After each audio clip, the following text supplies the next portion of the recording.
Good morning, YouTube. Lofty's here. How about this? Popped up to JD Racing, Saltash. Picked up this beautiful little black beast. How gorgeous is this, I've got to say. I think it looks great, these old sort of LC style colours, isn't it? Bloody lovely. So what is it?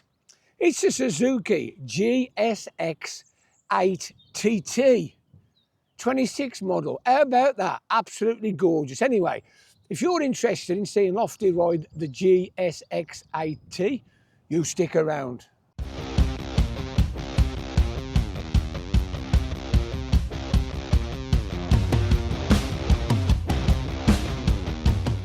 Well, good morning, YouTube. I've popped up here to JD Racing. How about this? We're up in Saltash. KTM's beautiful. Suzuki's. How about this little beauty here? It's one I've not ridden before. It is the 2025 model, which is a 2026 now.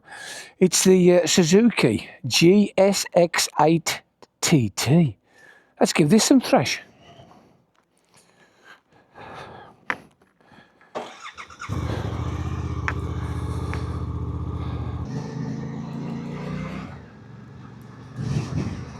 Okay, then here we are. On the Callington Road from Saltash. It's not a bad road, we'll have a raz up and a raz down. Anyway, so when I went to the NEC and saw this bike for the first time, I thought, whoa, what's all this? As you know, they've got quite a few variants of this GSX8, and they're all really, really nice. I love the engine. This is one of the nicest of the mid-range engines. Sleeky, slinky, smooth, got plenty of power. Although it don't sound like it's a lot, it's 80 odd brake. It's equally up to running with the Hornet and the others. So, what do you think of the looks? This is the TT version. It's got the little screen, the aero screen. I think it looks absolutely fabulous. I really do like the look of this bike. And when I sat on it at the show, I thought, when I do get a chance to ride it, I do hope it's the black one, because I think these retro colours look amazing. So it's quick shifter as standard, LED dash, all the extras you'd want. Not bad. I'm quite looking forward to giving the throttle a bit of a twist. So we're nibbling down here in a 40. Lovely, lovely, precise throttle. So I'm just going to knock it down into third on the old blipper and just give it a bit of a twist. Okay, so it'll go from third to 60 in absolutely no time. The quick shifter is very, very positive. This bike's been ridden and running. As I say, it is a 2025. I'm not sure what the tyres are, but on these dry roads to Callington, they feel fine. So, big long sweeper.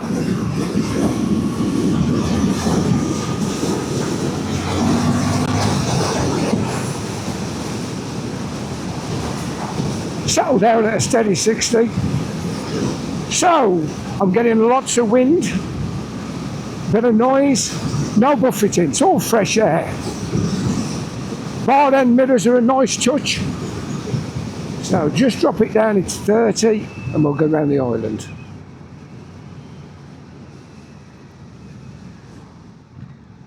Back brake feels quite nice. It's fairly long travel, but it does feel nice. Oh yeah, it holds a lovely line. Absolutely no problem. So we're still in second. Indicator's not too bad, falls quite nicely to the hand. 30. Spin it up. Oh, that's lovely, isn't it?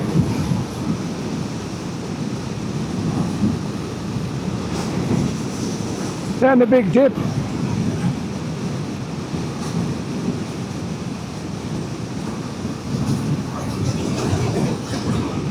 Unfortunately, there's no cruise control. I don't know what it is with the Japanese manufacturers on these middleweight bikes. They're making fabulous bikes and sticking no cruise control on now. This bike cries for a cruise control. Could you tour on it? Yeah. Okay, it's got that bit of a sporty look, but it's more of a 1980s sporty look, isn't it? With a little bikini nose fairing. Anyway, I think the best thing we can do is have a look at it. Okay, so here we are.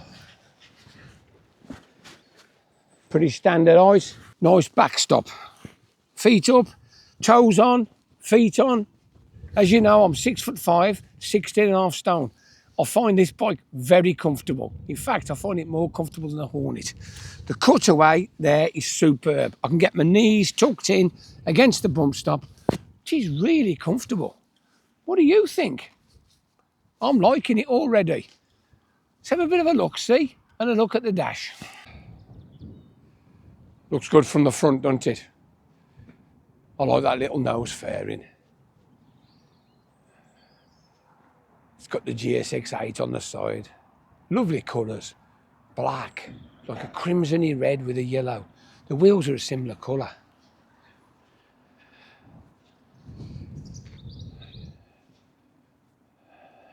Nice looking bike. Let's have a look at the dash.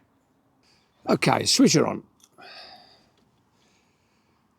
It's your standard generic Suzuki TFT dash. It's got a roundel, traction control, power modes, gear indicator, speedometer, fuel. It's got a few idiot lights down the side. It's got everything you need. Let's pan out. So here we go. We've got these lovely bar ends. I do like these bar ends. They are superb. Hydraulic front brake adjustable.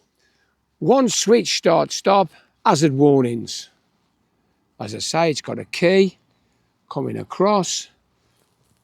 Same old bar end mirrors. Cable operated clutch. Non-adjustable. Pass light.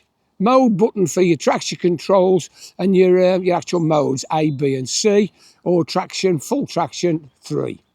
Indicators, yeah, they fall quite nice. On.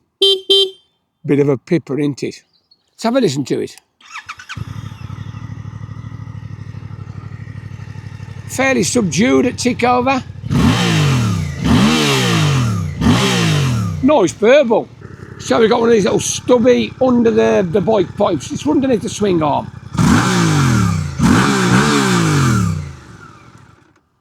Sounds good, doesn't it? Sounds good, looks good. Let's get the stats. Okay, what have we got?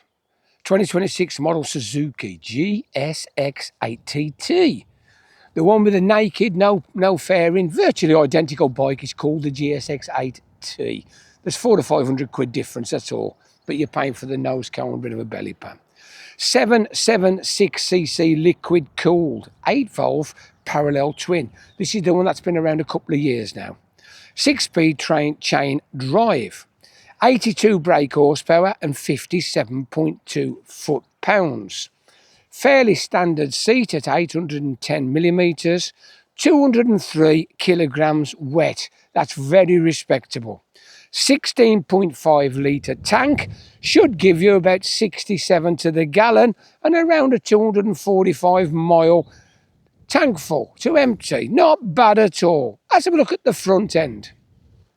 Okay, on the front end, we've got 41 millimetre KYB upside down forks, quite nice.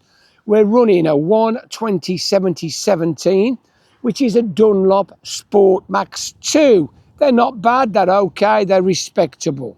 We've got twin 230mm discs and Nissin radial 4-pot calipers. Plenty of stopping power, not bad. Round the back, let's have a look. I'm not sure you can see it. We've got a monoshock tucked in under there. On the rear, so we've got the monoshock, we've got a 180/55/70, Dunlop Sport Max 2s again, single 240mm disc with a single piston Nissin caliper. It's all there, it's all good, it's quite contemporary, underslung exhaust, you name it, LEDs, it's got the lot in it. Good looking bike. What's it going to cost you? Well, they've just knocked £1,000 off these. They're coming in at 9 grand. On the road, 9 grand. They're doing finance deals where you can either have it on PCP or on hire purchase, and it's 5.9%. It ain't bad, is it? I do think the knocking the grands off's made a hell of a difference. Suzuki have done it across the range. They've knocked a lot of money off. Nearly 3 grand on the GX. So, as I say, 8,999 for this and 8,599 for the T, the standard 8T. What do you think then, folks? Are you interested in one of these? It's a good looking machine, isn't it? Taking the fight to the Chinese. I've got to say, I do like it. I like the original GSX-8S and now the 8TT. I think it's wonderful. I'm going to get my helmet on, give it a bit of thrash. See you in a minute. Okay then, YouTube, we're back. A little bit of town simulation, if you like. We've got a 30 mile an hour average speed camera zone through St Melian. Just knocking into third gear 30. So you do notice you're leaning forward slightly canted. Can slightly feel it on the wrist, but not too bad. The seat's fairly firm but comfortable. It's a good bump stop. Really is a good bump stop. You can wedge your knees into the tank and you can rest against the bump stop. And it handles so well. Cracking little bike. As I say, this is your typical sort of town riding. Slow, following traffic. The fueling is mint, absolutely mint. There is no problem whatsoever with the fueling. Nice light throttle, fly-by-wire of course. So we're in a national. Think we'll get an overtaking?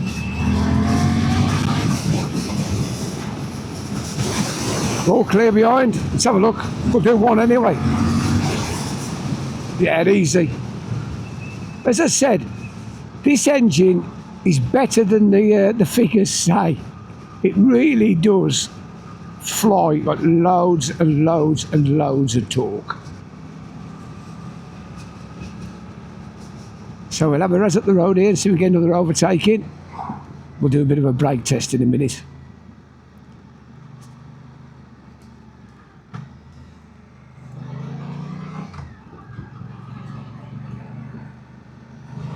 Here we go, off the island. Straight up to 60, no problem at all. Yeah, that's lovely. Travelling with the traffic, 5th gear, 58 mile an hour. Just slow down a touch. Probably get another little overtaking. Here we go. Suspension's what I'd call on the firm side. But it's plush enough.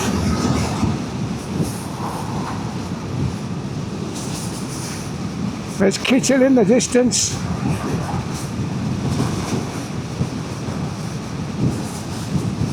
Okay, so we'll do a bit of a brake test in a sec.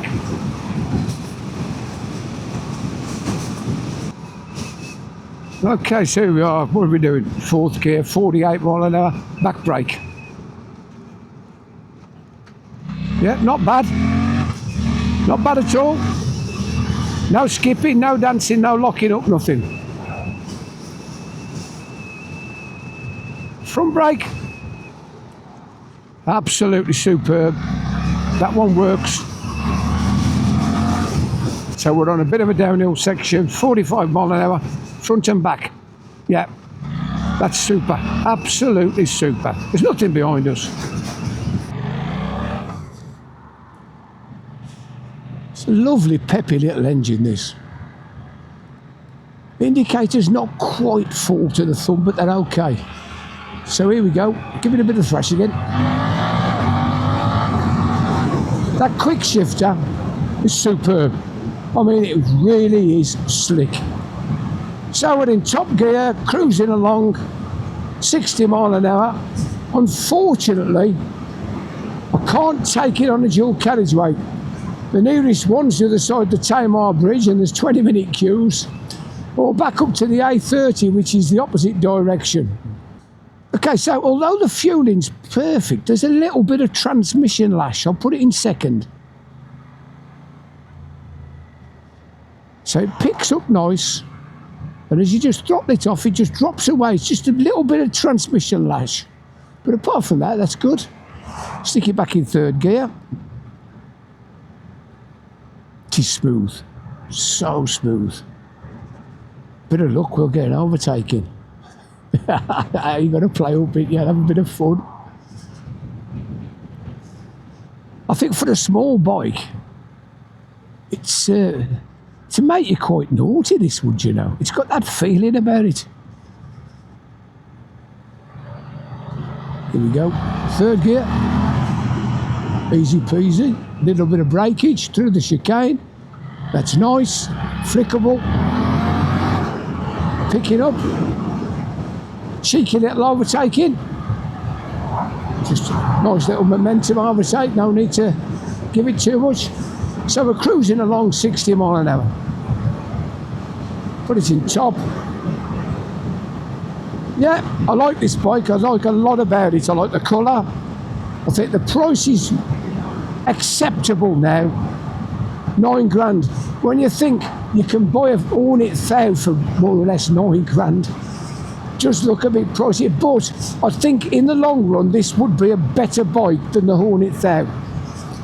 The problem with the Hornet 1000 is it's full whack, full power. Makes you want to just thrash it everywhere. You can't really relax on it. You can't calm down. You know, it's like an on-off switch, the 1000 Hornet. The 750 Hornet, I don't know, it's just a bike I've never really gelled with. I seem to find that this engine is just so much nicer, suits my riding so much better than the Hornet. I really do like these. Flicks from side to side, no trouble at all. You can't fault it, can you? Brakes are good, looks are good. You know, you wouldn't be embarrassed to turn up on a Sunday somewhere and park this up, because people would stand and look at this. It's got that retro vibe. I really do like the retro vibe. Anyway, I don't want to waffle on too much. If you've enjoyed this little old video from the Lofty Biker, click on that like, subscribe, ring the bell. I'm only too pleased to answer your questions. The more likes we get, the more we build the channel. Fantastic, isn't it? So I'm just going to drop it 2 cogs and give it some. That's a 4th gear uphill pull away. No trouble at all. Anyway, we're nearly back at JD. I'd like to thank the girls at JD, they're fabulous.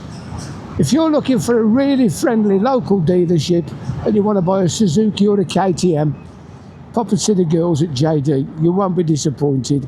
Very friendly, always open to do a deal. Anyway, as I say, we're nearly back. So this is the Lofty Biker. He's saying, ta-da for now. Ta-da.